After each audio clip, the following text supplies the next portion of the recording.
Qablot bizi necə formalaşdırır? Sürgün bizi necə formalaşdırır? Biz hansı prosesi keçməliyik?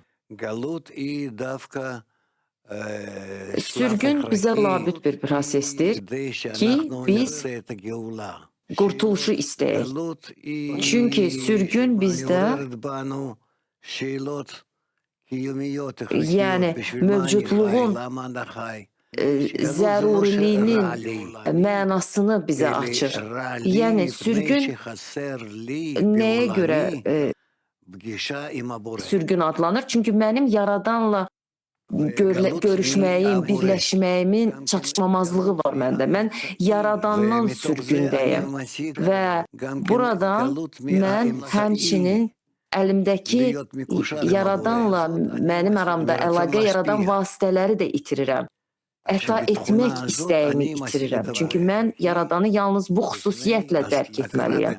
Ona görə sürgünün dərk olunması bizim üçün labüddür. Və bu sürgündən çıxışın ərəfəsində lazımdır. Əks halda mənim çıxış üçün tələbatım hardan ola bilər? Biz hansı prosesdən keçməliyik ki, o bizi formatlaşdırsın?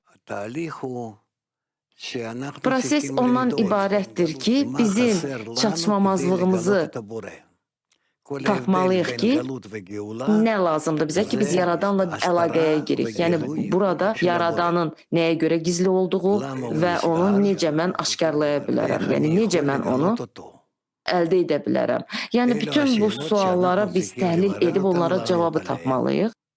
Ona görə də biz bütün bu vəziyyətləri öyrənəcək, tezliklə bu bütün o prosesdir ki, biz onları Pesachın ərəfəsində öyrənməliyik. Bu Misirdən çıxış prosesidir.